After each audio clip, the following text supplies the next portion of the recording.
Yahobu, Bapak Ibu Pendeta, Sinenge, Majelis dan warga Gereja Amin, ini adalah channel YouTube Sinode Gereja Amin. Karena itu, bagi yang mencintai Gereja Amin, tontonlah, subscribe, like, dan bagikan. Gereja Amin yang tangguh, mandiri, dan peduli. Tuhan Yesus memberkati.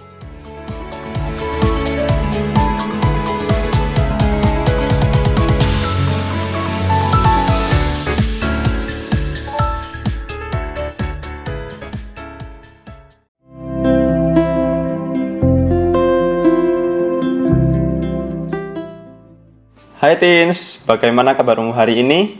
Senang dapat berjumpa kembali di dalam acara TFC. Kali ini kita akan menyimak tulisan dari Pendeta Nike Kusumawati dalam buku renungan Teens for Christ dengan judul Berpengharapan dan Berusaha berdasarkan Matius pasalnya yang ke-9 ayat ke-20 sampai ke-22. Bersama dengan saya, Melvin Rio Caura. Sebelum membaca dan merenungkan firman Tuhan, mari kita siapkan hati, pikiran, dan telinga kita dengan berdoa. Mari kita berdoa.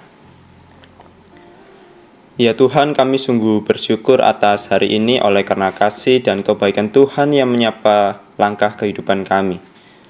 Tuhan, jika sebentar kami akan membaca dan merenungkan firman-Mu, tolonglah kami agar melalui perenungan hari ini, kami dimampukan untuk mengerti dan terus setia melakukannya di dalam keseharian kami. Terima kasih Tuhan, inilah doa kami di dalam Kristus Tuhan dan Juru Selamat kami. Amin. Teens, yang menjadi pusat renungan kita pada hari ini diambil dari Matius pasalnya yang ke-9 terkhusus pada ayatnya yang ke-21.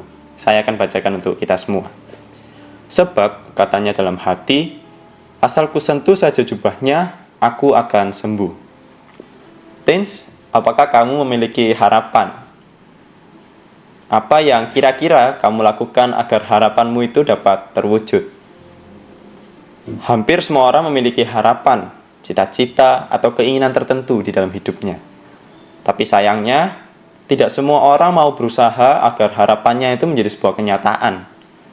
Berharap memang mudah, tetapi untuk mewujudkannya dibutuhkan usaha, ketekunan, dan kerja keras. Harapan tanpa usaha akan menjadi sebuah harapan yang kosong. Demikian pula sebaliknya.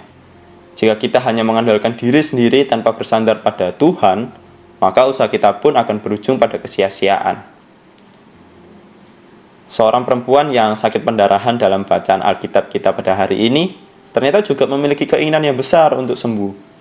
Selama 12 tahun ia telah menderita sakit dan tidak kunjung sembuh. 12 tahun tentu bukan waktu yang singkat. Mungkin berbagai usaha telah ia lakukan untuk mencari kesembuhan, tetapi tidak juga ia dapatkan. Hingga akhirnya, harapan itu muncul ketika ia mendengar kabar tentang Yesus dan kuasa-Nya. Meskipun dalam kondisi lemah dan tidak berdaya, perempuan itu tidak hanya berdiam diri dalam pengharapannya. Tanpa ragu, ia menghampiri Yesus di tengah kerumunan orang banyak. Ia berusaha menyentuh jubah Yesus untuk memperoleh kesembuhan. Di sanalah iman dan pengharapan yang besar, tentunya disertai dengan usaha keras, akhirnya membuahkan hasil baginya. Harapan untuk sembuh terwujud karena usaha keras dan kepercayaannya pada kuasa Tuhan.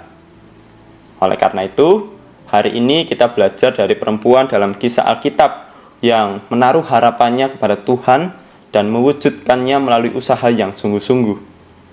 Apapun keinginan dan harapan kita, biarlah kita serahkan kepada Tuhan sambil mengusahakan bagian kita sebaik mungkin. Kita percaya bahwa Tuhan akan memberikan yang lebih dari kita harapkan, sesuai dengan kehendak-Nya. Mari kita berdoa.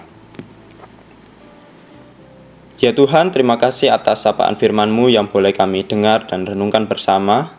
Tolonglah kami ya Tuhan, agar kami senantiasa meletakkan harapan kami di dalam-Mu dengan penuh keyakinan, dan mampukan kami juga melakukan apa yang seharusnya kami lakukan dengan segenap hati. Kami memohon penyertaan-Mu dalam sepanjang hari ini. Tuntunlah kami dalam setiap aktivitas dan tanggung jawab kami. Terima kasih Tuhan, inilah doa kami di dalam Kristus Tuhan dan Juru Selamat kami. Amin. Demikianlah renungan kita pada hari ini.